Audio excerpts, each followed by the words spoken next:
Hey guys, welcome back. जैसा कि आपको पता है सीजीएल एग्जाम्स लगे हुए हैं और जीटी की नोटिफिकेशन आ गई है। फॉर्म भर रहे होंगे आप लोग। तो एक चीज़ क्लियर कर दूं, जो एसएससी सीजीएल का अपना जो कंटेंट चल रहा है वो मॉर्निंग 6 AM पे मैं अपलोड कर देती हूँ, ठीक है। तो आप वहाँ से कवर कीजिए। उसके साथ ही जीके शॉर्ट, जिनको लॉन्ग वीडियो देखने का टाइम नहीं है, प्लीज़ ज़रूर देखिएगा, ठीक है। 5 सेकंड का शॉर्ट है, आपका ज़्यादा टाइम नहीं जाएगा। ये मैं जीडी का क्वेश्चन पेपर सॉल्व करवा रही हूँ, जिसकी टाइमिंग मैं आपको बता दूँ। ये मैं इवनिंग में 5 PM पे, ठीक है, अपलोड कर दूँगी। तो जितने प्रीवियस ईयर क्वेश्चन पेपर हैं वो हम लोग टारगेट करेंगे, ठीक है। ताकि अभी क्या हुआ था, यूपी पुलिस कांस्टेबल में मैंने थोड़ा सा ध्यान नहीं दे पाया था, तो एकदम भगदड़ भगदड़ में कराना पड़ गया था, फिर एकदम जल्दी जल्दी से कि ये ऐसा है वैसा है। अभी अपने पास थोड़ा सा टाइम है जीडी का, तो जीडी का अभी से लेके चलेंगे। क्वेश्चन पेपर बहुत सारे हैं, 2011 से लेके 3-3 4-4 शिफ्ट में क्वेश्चन पेपर हुए हैं, इसलिए बहुत ज़्यादा क्वेश्चन पेपर है, सारे क्वेश्चन प्रिपेयर करना है, ठीक है। तो ये वीडियो आपको शाम को 5 बजे मिल जाएगी, ठीक है, मेरे चैनल पे। रिमाइंडर ऑन कर लीजिए तो आपके पास नोटिफिकेशन पहुंच जाएगा। इसके अलावा हम लोग एक इंग्लिश सेशन चला रहे हैं, ठीक है, तो वहाँ पे भी अगर आपको आना है तो आप रह सकते हैं। चलो देखो, जो 2011 का क्वेश्चन है उसके करंट अफेयर के क्वेश्चन स्किप कर दे रही हूँ, बाकी सारे करवा रही हूँ, ठीक है। करंट अफेयर उतना पुराना मैं नहीं करवाऊंगी। भारतीय राज्यों के महाराजाओं में से किसको 1857 की क्रांति के परिणाम स्वरूप कैदी बनाया गया था? रिवोल्ट की बात हो रही है। 1857 किसको बनाया था? बेगम ऑफ अवध, ठीक है। ये तो आंसर ऐसा ही डिक्टो ऑप्शन था, ठीक है, लेकिन ये थी कौन? ये थी बेगम हजरत महल, ठीक है। हजरत महल की बात यहाँ पे की गई है,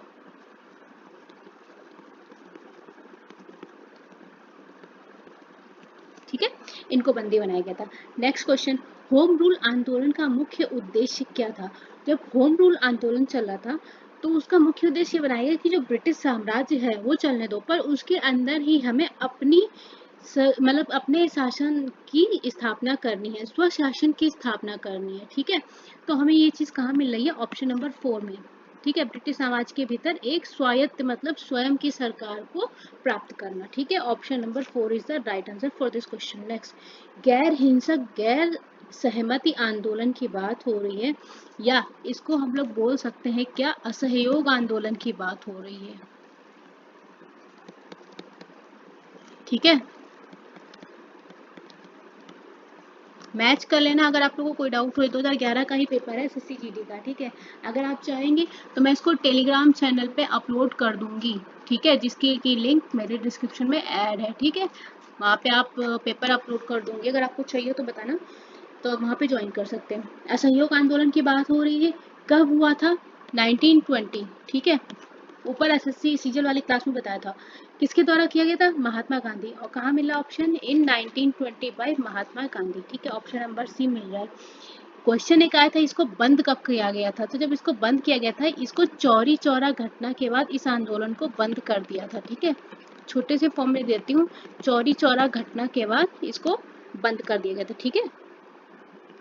ये ध्यान रखना है। इसके बाद असहयोग आंदोलन बंद हो गया था, राइट। नेक्स्ट क्वेश्चन पे चलते हैं।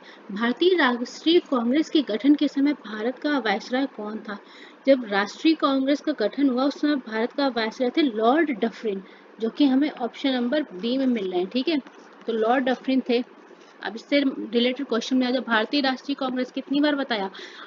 ऊपर की क्लास में बताया 365 डेज की सीरीज अलग चल रही है गाइस, जो कि एसएससी सीजीएल, ये तो मैं ऐसे करवा रही हूँ जो अपने ओल्ड क्वेश्चन पेपर है, ये वो क्लास है, ठीक है। और जो मैं करवा रही हूँ वो एक क्लास ऊपर मॉर्निंग में 6 बजे मैं अपलोड कर देती हूँ, ठीक है। इसकी टाइमिंग 6 AM है। अगर कोई कैंडिडेट इंटरेस्टेड है तो वहाँ पे ज्वाइन कर सकता है, ठीक है। लॉर्ड डफरिन थे, ठीक है। वहाँ पे मैं ज़्यादा एक्सप्लेनेशन देके बताती हूँ, यहाँ पे उतना नहीं दूंगी क्योंकि मैं पेपर सॉल्व करवा रही हूँ, ठीक है। स्थापना कब हुई थी थोड़ा सा डिस्कस कर लेते हैं। 28 दिसंबर 1885, ठीक है। और किसके द्वारा की गई थी ये भी मैंने बताया था, और ये क्वेश्चन बहुत आया है, ठीक है। किसके द्वारा की गई थी? एओ ह्यूम के द्वारा, ठीक है, ये भी बताया था, राइट। चलो नेक्स्ट क्वेश्चन पे चलेंगे हम लोग। किस रक्त समूह के व्यक्ति को किसी भी समूह के रक्त का प्राप्त करने की क्षमता, ऐसा कौन सा ग्रुप है जो सभी से ब्लड ले सकता है? लेने की बात हो रही, कीवर्ड पकड़ो, रिसीविंग की बात हो रही है। तो पहले तो आसान सी बात कर लें, हमारा ए बी जो है ब्लड ग्रुप वो ऐसा है जो किसी से भी रक्त ले सकता है। देखो कैसे, थोड़ी सी लिस्ट बता देती हूँ। यहाँ पे हमारा कोई ब्लड ग्रुप है, ठीक है, टेक एंड गिव, ठीक है, A B O and A B की बात करते हैं।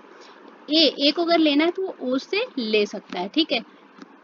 दे किसको सकता है, ये दे सकता है ए बी ग्रुप वाले को या ए वाले को, ठीक है। बी ओ से ले सकता है, लेकिन देगा किसे, या तो ए बी ग्रुप वाले को देगा या तो बी वाले को देगा। ओ इससे ले सकता है, ठीक है, ओ से ही, और देगा किसको, ये सबको, ये सर्वदाता है, ये सबको दे सकता है, ठीक है। सर्वदाता, यहाँ पे सर्वग्राही पूछा गया है, इस तरह से समझिए, यहाँ पे सर्वग्राही, ठीक है, और ओ क्या है, सर्वदाता। सर्वदाता ओ हो गया और सर्वग्राही क्या हो गया, ठीक है।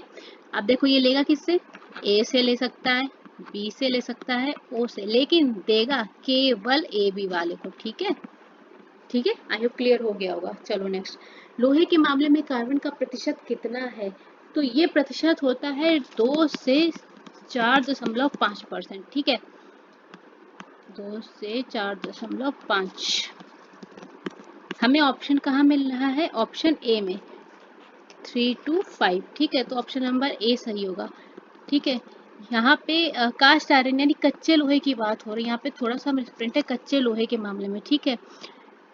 और बाकी कच्चे लोहे में 3.5% क्या होता है, सिलिकॉन होता है, ठीक है, ये कार्बन है, ठीक है। आए समझ में। चलो नेक्स्ट क्वेश्चन पे, आंसू गैस के रूप में किस गैस का उपयोग किया जाता है, वैसे तो क्लोरीन गैस मिल जाती है, ठीक है, लेकिन अभी हमारे पास ऑप्शन में है CS, ठीक है, ये हमारा सही आंसर हो जाएगा।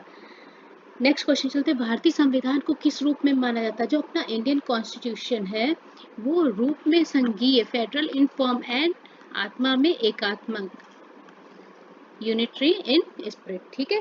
चलो नेक्स्ट क्वेश्चन, संपत्ति का अधिकार कैसा अधिकार है, संपत्ति का अधिकार एक कानूनी अधिकार है, ये क्वेश्चन मैंने करवाया है ऊपर की क्लास में, किसमें, सीजीएल वाली क्लास में, ठीक है। लीगल राइट है। अब देखो इसको हटा दिया गया कब, इसको 44वें संशोधन, संविधान, ये क्वेश्चन आ सकता है किस संशोधन के तहत इसको हटाया गया, ठीक है, 1978 द्वारा, ठीक है, इसको हटा दिया गया मौलिक अधिकारों से। कहां से, ये भी देखो मौलिक अधिकारों से, ठीक है। थोड़ा मेरे बोलने पे ज्यादा फोकस कीजिए, मैं हर चीज लिख के नहीं बताऊंगी, ठीक है। मौलिक अधिकारों से हटाया गया। अब टोटल कितने मौलिक अधिकार बचे हैं, 6, जो पहले क्या थे 7, ठीक है। नाउ टोटल अगर आपसे पूछ लेता अभी कितना बचा है, तो संपत्ति का अधिकार हट गया है, ठीक है। चलो, भारत के राष्ट्रपति आपातकाल की घोषणा कर सकते हैं, यदि ऐसा होता है तो, मैंने क्या बताया, मैंने सीजल की क्लास में बहुत अच्छे से बताया था, शायद क्लास डे 143 जाना, किसमें, डे 365 की सीरीज में, चेक करो एक बार वो सीरीज, इसके बाद अपने रिव्यू भी सेंड करो भाई उस सीरीज को देखने के बाद। देखो तीनों में से कोई भी, ये तो सही है, मैं एक छोटा सा रफली आपको यहाँ भी बता दूंगी, मैंने वहां एक्सप्लेन किया है। अपनी आपातकालीन मैंने कितनी तरह की बताई थी, 3 तरह की, जो आर्टिकल 352 है, आर्टिकल 356 है और आर्टिकल 360, ठीक है।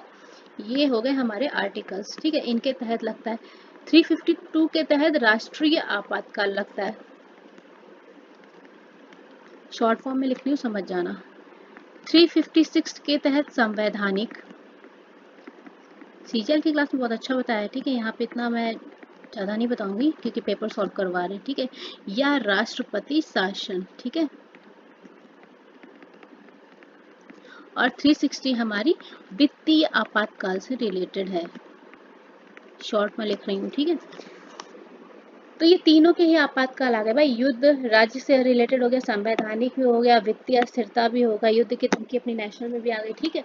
तो ये तीनों करने पर ही ये राष्ट्रपति आपातकाल लागू कर सकता है, ठीक है। चलो, भारत में रंगीन टेलीविजन की शुरुआत किस वर्ष में हुई थी? तो ये थी 1982 में, ठीक है, 1982 में। एक्चुअल डेट क्या थी क्वेश्चन बना है तो 25 अप्रैल, क्वेश्चन है 25 अप्रैल 1982, ठीक है। चलो नेक्स्ट, मध्य प्रदेश का नेपा नगर किसके लिए प्रसिद्ध है? ये अखबारी कागज मिल के लिए प्रसिद्ध है, ठीक है। क्वेश्चन, इसका आंसर है ऑप्शन नंबर 2। नेक्स्ट, निम्नलिखित में से कौन सा प्रत्यक्ष कर है? प्रत्यक्ष कर डायरेक्ट टैक्स की बात हो रही, आयकर। दो तरह के कर देखो, प्रत्यक्ष यानी डायरेक्ट और अप्रत्यक्ष यानी इनडायरेक्ट, ठीक है। प्रत्यक्ष कर में अपना क्या आ जाता है? आय, ब्याज कर, शॉर्ट फॉर्म में सब लिख रहे हैं जल्दी जल्दी, ठीक है, ताकि आपका टाइम ज़्यादा नहीं हो, क्लास बहुत ज़्यादा लंबी नहीं हो। व्यय, धन। अप्रत्यक्ष में सीमा शुल्क हो गया, सेवा कर हो गया, बिक्री कर हो गया, राज्य उत्पाद शुल्क हो गया,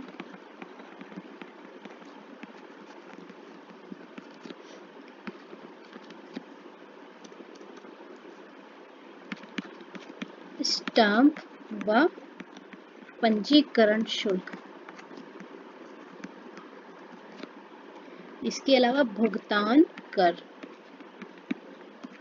ठीक है। तो ये हो गया हमारा क्लासिफिकेशन प्रत्यक्ष और अप्रत्यक्ष में, ठीक है। और आंसर इसका क्या हो गया? इनकम टैक्स, ठीक है। नेक्स्ट क्वेश्चन पे चलते हैं। कागजी मुद्रा की शुरुआत भारत में सर्वप्रथम कब शुरू हुई थी? 1862, ठीक है। कहीं कहीं आपको 1861 भी मिल सकता है, ठीक है।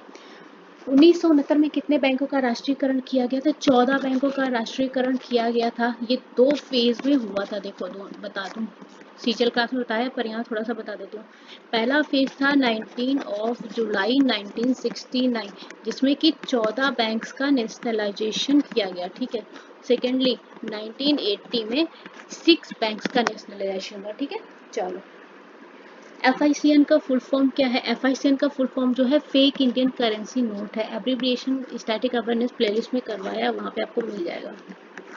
देखते तो हो नहीं, पढ़ के का ही करोगे।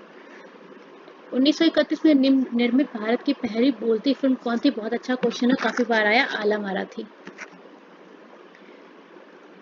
दूरदर्शिता को किसके द्वारा ठीक किया जा सकता है? इसका डिस्क्रिप्शन ने बहुत अच्छे में दिया है, डे 140 प्लस में ही दिया है, 41 से लेके 150 के बीच में शायद किसी क्लास में, मेरे को डे एक्चुअल में याद नहीं है। तो अवतल लेंस का यूज किया जाता है। अदूरदर्शिता जिसको क्या बोलते हैं? मायोपिया। ये क्वेश्चन वहाँ सीजीएल की क्लास में जब मैंने करवाया है तो ये क्वेश्चन सीपीओ में आया हुआ है, सीपीओ में, ठीक है। तो देखना ना देखना आपकी मर्जी है, अगर टाइम हो तो डे 1 से लेके ऊपर तक चेक कर लो एक बार। प्रकाश का वेग सबसे पहले किसके द्वारा मापा गया था? ओले रोमर के द्वारा, ऑप्शन नंबर 3, ठीक है। इनका पूरा नाम ओले रोमर था, ठीक है। कब? 1676 में। कहाँ के रहने वाले थे? डेनमार्क के। यही क्वेश्चन बन सकते हैं, सब करवा दिए जितना बन सकता था। किस संयुक्त राष्ट्र एजेंसी का मुख्यालय पेरिस में है? ये मैं बता चुकी हूँ, स्टैटिक अवेयरनेस प्लेलिस्ट में यूनेस्को का है। फुल फॉर्म भी करवा चुकी हूँ, वैसे आप लोग को देखना चाहिए लेकिन नहीं देखोगे, क्यों देखें भाई, ठीक है, थोड़ा सा बता देते हैं। चिल्ड्रंस फंड, राइट, ILO का शॉर्ट फॉर्म थोड़ा सा यूज करूंगी, इंटरनेशनल बोलने से अपना समझ जाना, लेबर ऑर्गेनाइजेशन, ठीक है। UNESCO, United nation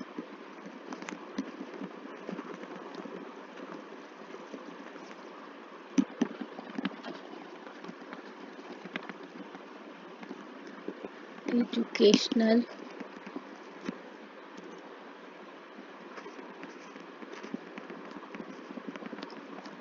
scientific cultural, abbreviation में भी करवाया जिसने देखा, ऑर्गेनाइजेशन को शॉर्ट फॉर्म में लिख दे रही हूँ, और FAO जिसका मतलब हो जाएगा हमारा food and agriculture organization, short form में, ठीक है। चलो, टेरा रोसा एक लैटिन शब्द है जिसका अर्थ क्या है? देखो, टेरा रोसा एक लैटिन शब्द है, इसका मतलब है लाल मृदा या लाल भूभाग, ठीक है। ये इटली से रिलेटेड वर्ड है, ठीक है। तो ये में कहाँ मिल जा रहा? लाल इलाका है, या इसको बोल लाल मृदा, रेड सॉइल, ठीक है। चलो, याकूत खाना बदोश चरवाहे हैं कहाँ के? तो ये कहाँ के हैं? ये टुंड्रा प्रदेश के चरवाहे हैं, ठीक है। Option number C. And last question, beaten cup किसके साथ एसोसिएटेड है? बेटन कप जो है वो हॉकी के साथ एसोसिएटेड है, ठीक है। हॉकी के लिए बेटन कप दिया जाता है। So guys, thank you so much. GD का नेक्स्ट पेपर मैं फिर करवा दूंगी, आप जब बताएं, अगले दिन या एक दिन स्किप करके कमेंट कीजिएगा। क्लास देखने के लिए थैंक यू सो मच। ये था 2011 का कंप्लीट पेपर, ठीक है। फिर मिलते हैं।